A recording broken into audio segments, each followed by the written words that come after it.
Assalamualaikum warahmatullahi wabarakatuh. Jumpa lagi dengan saya Alia Triutami SEMSM. Pada video kali ini saya akan menjelaskan materi yang sangat menarik tentunya. Ini adalah materi ke-8, pertemuan ke-11 dari mata kuliah Dasar Manajemen dan Bisnis. Oke, materi apa? Kita langsung aja share screen ya. Oke, ini kebetulan sudah terbuka ya teman-teman. So, saya mau turn back dulu. Oke. Yes, jadi materi kita kali ini adalah tentang motivasi dan kepemimpinan. Oke. Sebelum memulai, saya ada quotes dulu nih, supaya kita jadi termotivasi gitu ya, semangat untuk mengikuti mata kuliah ini. Oke, ini ada quotes dari Jack Ma. Ini bunyinya adalah, never give up. Today is hard. Tomorrow will be worse. But the day after tomorrow will be sunshine. Just think and act, oke?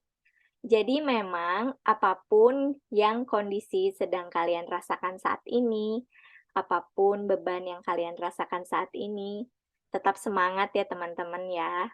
Mungkin hari ini bisa menjadi berat, tapi hari-hari selanjutnya pasti akan datang hari yang indah itu. Tetap semangat, oke? Supaya termotivasi gitu ya. Nah, sekarang apa sih sebetulnya pengertian motivasi itu? Kalau kita lihat di layar gitu ya, lihat di PPT ada gambar nih. Ini adalah gambar seorang anak yang sedang melompat ya. Dan kalau kita lihat, ini dia melompat dari tebing yang tinggi gitu ya. Dari tebing 1 ke tebing 2 yang jaraknya cukup jauh gitu. Mungkin nggak sih sebetulnya kalau saya berada di posisi anak itu, mungkin saya tidak akan berani ya, karena saya buat apa gitu. Tetapi mungkin anak ini memiliki dorongan, semangat untuk melakukan itu bahwa mungkin gitu ya, I am possible, saya bisa. Nah, jadi itu adalah motivasi. Apa yang dimiliki, dorongan yang dimiliki oleh anak itu untuk melompat sehingga akhirnya bisa, itu adalah motivasi. Jadi, motivasi adalah dorongan yang timbul pada diri seseorang secara sadar atau tidak sadar untuk melakukan suatu tindakan dengan tujuan tertentu nih. Ini pengertian dari KBBI. Atau ada lagi pengertian yang dirangkum dari para ahli gitu ya.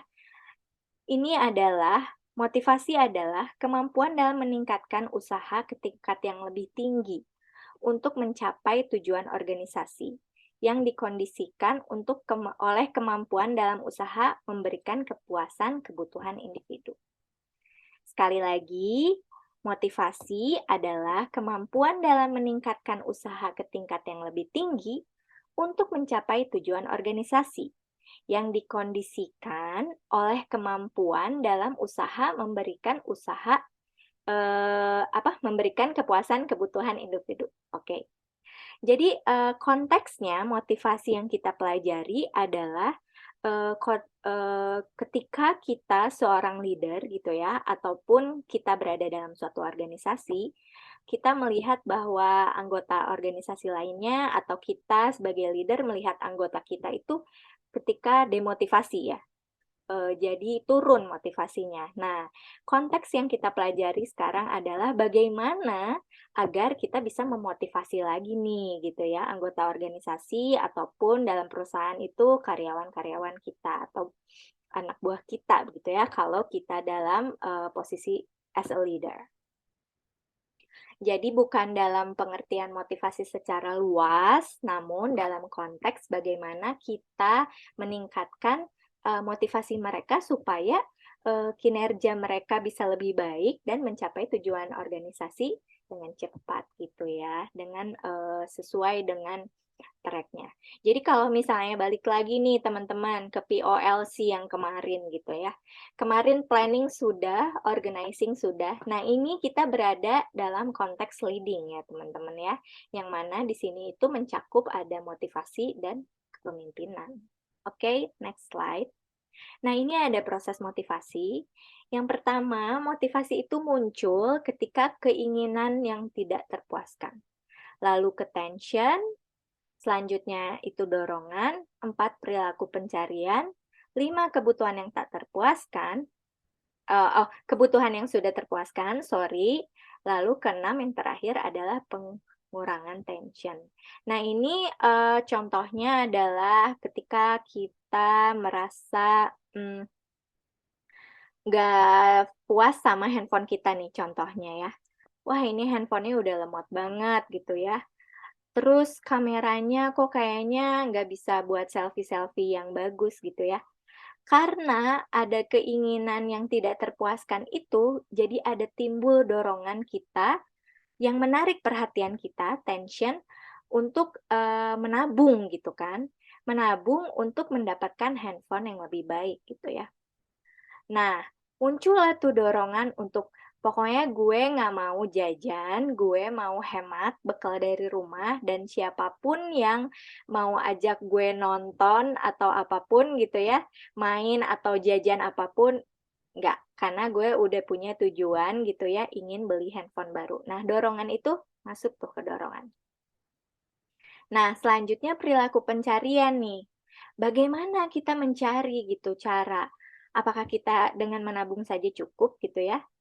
Atau kita cari kerja tambahan gitu ya, misalnya kerja jadi part-time gitu ya, part-timer.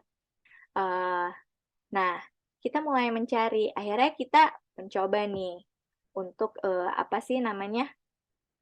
Kerja tambahan, lalu menabung gitu. Sampai akhirnya kita bisa mengumpulkan uang dan membeli handphone baru, dan akhirnya kebutuhan yang itu sudah terpuaskan gitu ya, kebutuhan akan handphone baru itu sudah terpuaskan. Nah, sampai nanti ketika ada yang ngajak kerja lagi gitu ya, "Ayo, lu kan mau beli handphone baru?" "Oh sorry, gue udah punya handphone baru," gitu kan. Jadi akhirnya kita nggak usah nabung-nabung lagi, nggak usah meskipun ada yang ngajakin kerja, "Ah kayaknya capek," gitu ya, toh tujuan kita punya handphone udah terpenuhi, atau misalnya ada yang mau kasih handphone baru buat kalian gitu ya, tapi yang nggak sesuai ya, "Ah sorry gue udah punya nih handphonenya," gitu ya. Nah itu, terjadi pengurangan tension gitu ya. Nah itu adalah proses motivasi. Nah, pendekatan teori motivasi ini, ada cukup banyak teman-teman. Di sini dituliskan, pendekatan kontemporer karena apa?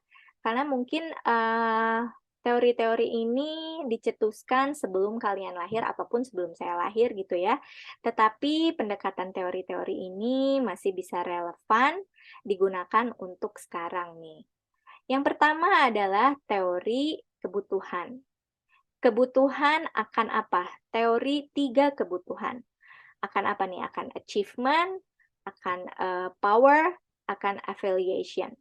Jadi memang seseorang itu termotivasi karena adanya kebutuhan untuk mencapai sesuatu, mendapatkan power gitu ya, ataupun mendapatkan afiliasi. Afiliasi di sini tuh berafiliasi di dalam suatu organisasi apa gitu ya misalnya ya. Itu adalah teori kebutuhan. Yang selanjutnya adalah pendekatan teori penentuan tujuan. Orang bisa termotivasi jika ada tadi ya, seperti kita punya tujuan gitu ya, goal setting. Misalnya hari ini, semester ini gitu ya, apa yang menjadi tujuan kalian hari ini, pasti kalian akan termotivasi untuk mengejar tujuan tersebut. Atau misalnya di semester ini kalian ingin mendapatkan IPK bagus gitu ya. Nah, kalian pasti akan belajar lebih giat gitu ya, rajin mengerjakan tugas, supaya goal kalian yang sudah kalian setting di awal itu tercapai gitu ya. Jadi ada motivasi untuk mencapai goal itu. Nah, yang selanjutnya adalah teori penguatan. Teori penguatan ini muncul gitu ya, motivasi kita muncul karena adanya pengalaman gitu ya, pengalaman sebelumnya. Jadi teori penguatan ini ada dua teman-teman, ada yang positif dan ada yang negatif. Reinforcement negatif itu ketika kita punya pengalaman buruk nih. Pengalaman buruk misalnya makan di suatu tempat yang oke gitu ya, secara place-nya oke, tapi ketika makan ternyata kopinya nggak enak gitu ya, terus di makanannya tuh, kalian menemukan, telur yang basi misalnya gitu ya. Sebagus apapun gitu ya si tempat kafe itu, tapi kalian punya pengalaman buruk, jadi, reinforcement-nya adalah kalian tidak termotivasi untuk, datang lagi ke kafe itu gitu ya. Meskipun ada yang mau, "Eh traktir, gue traktir deh di kafe itu yuk, mau nggak?" Pasti kita langsung, "Enggak deh, kita cari kafe lain gimana?" Sebaliknya, yang kita punya pengalaman yang baik gitu ya, meskipun itu di pinggir jalan, "Lu traktirnya bakso yang di depan aja deh," gitu, yang di pinggir jalan itu enak gitu, meskipun di pinggir jalan tapi rasanya enak. Nah, itu karena kita punya pengalaman sebelumnya itu yang baik. Nah, itu adalah pendekatan motivasi dengan teori penguatan, reinforcement. Atau yang selanjutnya adalah teori dengan designing motivation jobs. Ini ketika kita di sebuah perusahaan, karyawannya sedang demotivasi, mungkin kita bisa mendesain as a leader, mendesain gimana supaya karyawan semangat lagi nih. Apakah kita mendesain tempat kerjanya, mendesain pekerjaannya yang lebih mudah, atau menetapkan, challenge-challenge, kalau misalnya challenge-nya tercapai gitu ya, jualannya satu hari misalnya harus 50 packs misalnya, kalau dapat 50 packs dapat bonus. Nah, itu designing motivation job atau dengan kompensasi dengan kenaikan, gajinya atau kenaikan bonus dan lain sebagainya ya. Itu adalah enlargement and enrichment. Ini bisa dicari lagi ya teman-teman, gitu ya. Kalau misalnya masih kurang paham. Nah, selanjutnya ini adalah teori Abraham Maslow. Teori Abraham Maslow ini adalah teori motivasi yang, sangat-sangat umum dan sangat dikenal gitu ya, jadi kalian harus tahu gitu ya di dunia, manajemen sumber daya manusia gitu ya, ini sering dipakai. Teori ini mengatakan bahwa setiap orang itu terdapat hierarki dari 5 kebutuhan. Jadi menurut teori Maslow, itu orang itu, mempunyai 5 kebutuhan gitu ya. Mereka itu termotivasi karena adanya 5 kebutuhan. Pertama, mereka akan termotivasi untuk memenuhi kebutuhan pertama nih, kebutuhan fisiologis, yaitu kebutuhan basic ya. Seperti, makan, tempat tinggal, pakaian gitu ya, lalu handphone gitu ya, adalah, basic needs dari manusia gitu kan ya, di zaman ini gitu ya. Nah, mereka itu akan memenuhi kebutuhan dasar terlebih dahulu nih. Jadi mereka bekerja dengan giat untuk memenuhi kebutuhan dasar itu dulu, gitu kan. Nah, setelah itu terpenuhi, meningkat nih teman-teman, mereka akan termotivasi untuk mencari uang lebih atau bekerja lebih baik, itu untuk memenuhi kebutuhan rasa aman. Nah, seperti apa nih kebutuhan rasa aman? Yaitu seperti kebutuhan untuk perlindungan, masa tua, misalnya investasi gitu ya, supaya nanti pas masa pensiunnya nggak susah gitu ya, atau di saat, mmm, untuk kesehatan gitu ya, adanya asuransi dan lain-lain. Setelah itu, setelah kebutuhan rasa aman, selanjutnya adalah kebutuhan sosial. Seseorang karyawan akan memenuhi kebutuhan ingin diterima, ini maaf saya typo, ingin, disayangi gitu ya, mendapatkan kasih sayang, teman, persahabatan, dan lain-lain. Jadi ketika sudah, terpenuhi kebutuhan yang kedua 1 dan 2 itu, selanjutnya adalah kebutuhan sosial. Jadi, mulai main-main gitu ya sama teman. Kalau misalnya kebutuhan yang basic-nya sama kebutuhan rasa amannya belum terpenuhi, pasti mereka tidak akan termotivasi untuk, bekerja untuk bersenang-senang dulu gitu ya, bersosialisasi dengan teman-temannya gitu. Yang selanjutnya adalah kebutuhan penghargaan. Seseorang membutuhkan penghargaan secara internal. Penghargaan ini bisa dari diri kita sendiri gitu ya, kebutuhan akan berprestasi, kebutuhan mempunyai otonomi untuk diri kita sendiri gitu ya, memutuskan segala sesuatu untuk diri kita sendiri, harga diri kita gitu ya. Nah, kalau misalnya dari eksternal itu kebutuhan, status sebagai, bos misalnya atau apa, influencer gitu, itu kebutuhan ketenaran, itu dari eksternal, pengakuan dari orang, dan lain-lain. Nah, yang kelima ini kebutuhan aktualisasi diri. Jadi ketika semua keempat itu tadi sudah terpenuhi, maka orang itu akan termotivasi untuk apa? Untuk aktualisasi diri mereka.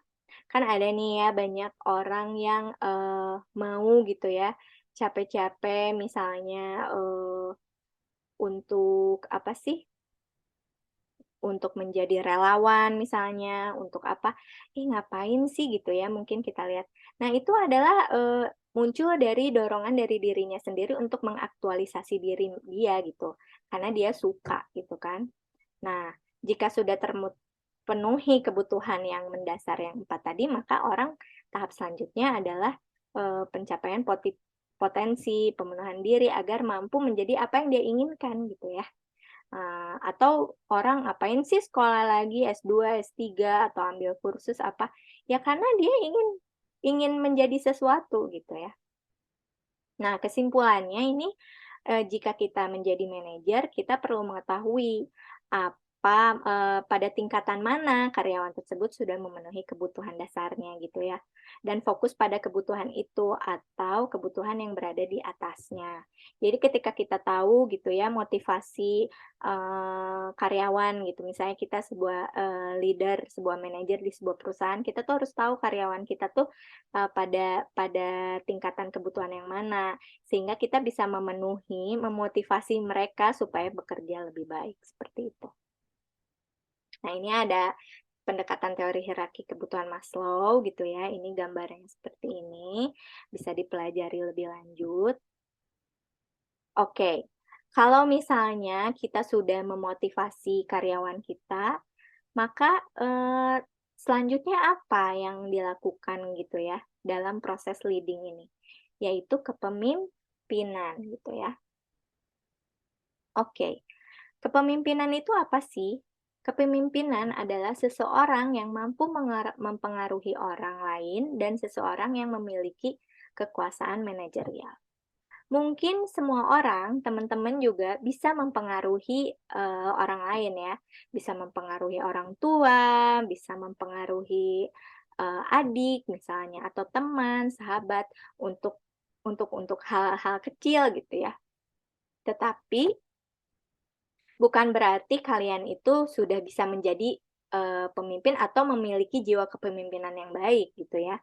Nah, yang baik itu apa? Ketika seseorang sudah bisa mempengaruhi dan seseorang sudah bisa memiliki kekuasaan manajerial, yaitu melakukan POLC tadi. Oke. Nah, ini ada, quotes lagi ya dari Kenneth Blanchard, ini seorang, konsultan bisnis di Amerika, dia juga, adalah autor buku-buku, motivasi juga gitu ya. Ini, katanya kunci sukses kepemimpinan saat ini itu adalah pengaruh, bukan otoritas. Jadi bukan otoritas wewenang kita yang bisa dalam tanda kutip, menjadi diktator gitu ya, tapi bagaimana kita bisa mempengaruhi orang untuk mengikuti apa kata kita. Belum tentu seorang pemimpin yang diktator itu bisa mempengaruhi, ya kan? Malah kalau dalam zaman sekarang mungkin sudah kurang relevan dan tidak ada orang yang mau mengikuti gitu. Nah, ini ada teori-teori kepemimpinan, pendekatan-pendekatan teori kepemimpinan yang mana, ini juga mungkin, sudah ada sebelum kita lahir ya.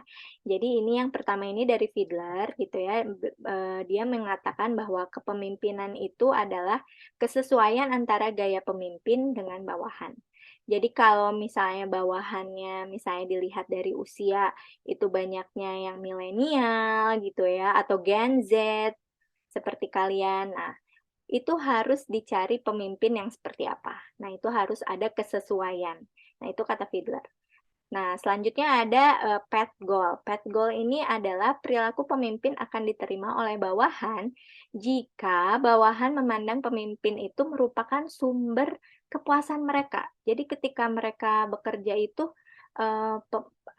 si pemimpin ini tuh bisa apa sih namanya tuh, memberi arahan yang baik gitu ya, suka memberi bonus misalnya, dan lain-lain. Sehingga, baik orangnya, memberi penjelasan juga baik, komunikasinya baik. Nah, sehingga semua itu anggota-anggota organisasi atau karyawan itu melihat bahwa perilaku pemimpinnya ini baik, sehingga bisa menjadi teladan, dan ketika seorang pemimpinnya sudah bisa begitu gitu ya, maka karyawannya akan mengikuti apa saja yang, diminta oleh, eee, pemimpinnya gitu ya. Dan yang selanjutnya adalah kepemimpinan karismatik, transaksional, dan transformasional. Nah, karismatik ini lebih ke subjektif sih teman-teman ya. Kan kita kadang suka melihat gitu ada seseorang misalnya, eee ada seorang dosen gitu ya yang berjalan kalau di kampus ada nggak sih, yang kalau lewat aja mahasiswa tuh udah diem gitu ya, udah langsung ketika beliau masuk kelas kita tuh langsung, "Ayo ayo cepet cepet cepet," gitu, "Pak ini mau masuk," gitu. Nah itu kan karismatik atau kayak pemimpin-pemimpin, seperti, Bung Karno yang dulu gitu ya, zaman dahulu, yang kalau pidato tuh katanya kata orang tua saya tuh pasti semuanya tuh mendengarkan, meskipun belum ada TV, belum apa, pada ngumpul gitu ya di tempat, tetangganya yang punya radio gitu kan, mendengarkan bersama-sama karena tidak mau terlewat. Saking beliau itu, sangat karismatik gitu ya. Jadi ini memang, sulit ya. Lalu transaksional, ini adalah gaya pemimpin yang, transaksional gitu. Kalau misalnya saya, melakukan ini, kamu juga harus melakukan ini. Jadi seperti adanya transaksi gitu ya. Memang sedikit sulit ya, maksudnya, eee, kalau dia melakukan apa, kita harus melakukan apa, timbal balik seperti itu, maksudnya tidak ada ukuran yang jelas gitu ya. Tetapi memang, yang terjadinya adalah orang seperti itu ya, kalau saya sudah melakukan ini ya, kamu juga harusnya melakukan itu dong, kan seperti itu ya. Atau yang transformasional. Transformasional ini mencakup karismatik gitu ya, komunikasinya yang baik, yang bisa mempengaruhi anggotanya untuk melakukan, apa yang dia mau tanpa disuruh gitu. Misalnya kayak seorang guru atau seorang dosen, tanpa menyuruh pun, biasanya guru sih ya, kalau guru tuh kan, anak sekolah tuh kan banyak tugasnya gitu ya, ada PR gitu. Seperti anak saya tuh, kalau guru yang ini dia semangat gitu mengerjakan tugasnya, tapi kalau guru yang ini enggak. Nah itu berarti si guru ini merupakan sosok yang transformasional gitu ya, yang bisa mempengaruhi anak gitu, entah gaya mengajarnya yang enak, tegas, juga, apa sih, karismatik tadi, gitu ya. Oke, selanjutnya, ini adalah types of power, bahwa pemimpin itu, mempunyai, kekuatan gitu ya, dari, personal power ataupun dari posisinya, gitu. Posisi power itu ada legitimate, ada reward, ada coercive. Nah, legitimasi itu, bagaimana dia itu seseorang itu, punya kekuasaan. Jadi misalnya kayak gini, seorang CEO itu pasti lebih didengar oleh bawahannya ketimbang dengan, seorang manajer gitu. Karena dia punya position power di atas gitu kan, langsung. Nah, seperti itu. Itu legitimate. Seorang orang tua juga pasti mempunyai legitimasi untuk anak-anaknya gitu. Anak-anaknya itu pasti mengikuti perintah orang tuanya, seperti itu kan. Nah, itu legitimate. How much authority does the organization give to your position? Kalau misalnya kita lagi posisinya masih di bawah, tentu kita nggak punya power sebagai segimana gitu ya untuk mempengaruhi jalannya sebuah organisasi gitu ya. Nah, ini ada reward nih ya. Power itu akan muncul ketika seseorang itu sering memberi reward gitu ya, baik gitu ya. Challenge, ada project nih, di-challenge untuk misalnya projectnya untuk dikerjakan dalam waktu cepat gitu ya, nanti ada reward-nya. Nah, itu orang tuh akan cenderung karyawan tuh melihat bahwa si pemimpin itu tuh punya power gitu, dan akan menuruti dia dengan si pemimpin itu yang suka memberi reward. Sebaliknya, coercive itu, eee, dengan, pemimpin yang selalu menghukum gitu ya, jadinya takut. Akhirnya, "Oke, aku kerjain apa yang dia suruh, soalnya aku takut dapat hukuman," gitu ya. Nah itu, selain itu dari posisi, power gitu ya, position power. Yang selanjutnya adalah personal power ketika, orang itu, expert di bidangnya gitu ya. Orang bisa mempengaruhi, seseorang untuk mengikuti apa kata dia ketika dia itu expert. Contohnya adalah, dokter. Kita kan selalu melakukan apa yang disebutkan oleh dokter ya. "Pak, ini sakitnya, Bapak jangan ini, nurut ya Pak," kan seperti itu. Karena dokter itu expert di bidang kesehatan. Atau kita, bawa mobil kita yang rusak ke bengkel atau motor kita ke bengkel, maka, kita akan menuruti apa yang disarankan oleh montir, karena dia expert gitu ya. Yang selanjutnya adalah personal power itu karena dia referen. Ya, kita akan mempercayai orang yang memiliki referensi yang baik, seperti, soal olahraga, kita ingin olahraga misalnya. Kita, pasti punya referensinya Ade gitu kan, kita akan, mengikuti dia gitu ya, soal olahraga, karena dia referensinya bagus. Atau, misalnya kita nih cewek-cewek gitu ya, mau make up-an, kita pasti ke Tasya Farasya atau apa, karena dia punya referensi make up yang bagus, seperti itu ya. Nah, kita akan mengikuti ketika seorang pemimpin itu atau kita menjadi pemimpin, kita tuh harus, bisa seperti itu gitu ya. Orang tuh bisa mengikuti kita kalau kita, bisa expert dalam bidang kita dan, referen gitu ya. Karena kita bisa memberi referensi-referensi yang baik, yaitu dari mana? Ya dari teladan kita sendiri, kita harus baik. Nah, ini yang terakhir, ini adalah problem yang sering ditemukan dalam kepemimpinan di dunia bisnis. Apa? Yang pertama, kegagalan komunikasi. Jelas seorang pemimpin itu harus bisa berkomunikasi dengan baik, tidak boleh otoriter dan dan menutup ruang anggotanya untuk berkomunikasi, maka tidak akan jalan lah ya. Mereka tidak akan menurut gitu ya. Yang kedua adalah kurangnya akuntabilitas atau keterbukaan, terutama dalam pencatatan, pekerjaan gitu ya. Kalau tidak dicatat gitu ya, tidak ada timeline, apalagi menyangkut soal uang itu entah kemana gitu ya, pasti pemimpin ini itu, tidak akan dibutuhkan kembali. Yang ketiga adalah segan untuk melakukan pemecatan. Nah, ini sering sekali terjadi, pemimpin-pemimpin di dalam sebuah perusahaan itu, subjektif, nggak tega, apalagi yang harus, melakukan kemarin-kemarin gitu ya, karena katanya resesi ekonomi, banyak juga perusahaan yang melakukan PHK. Nah, ini akan jadi problem ketika seorang manajer atau, leader dalam sebuah kelompok kerja misalnya yang nggak tega gitu ya untuk melakukan PHK. Kurang visi yang jelas tentu akan menjadi masalah bagi sebuah organisasi kalau pemimpinnya tidak mempunyai visi yang jelas, tidak juga mengeksekusi, dengan baik apa yang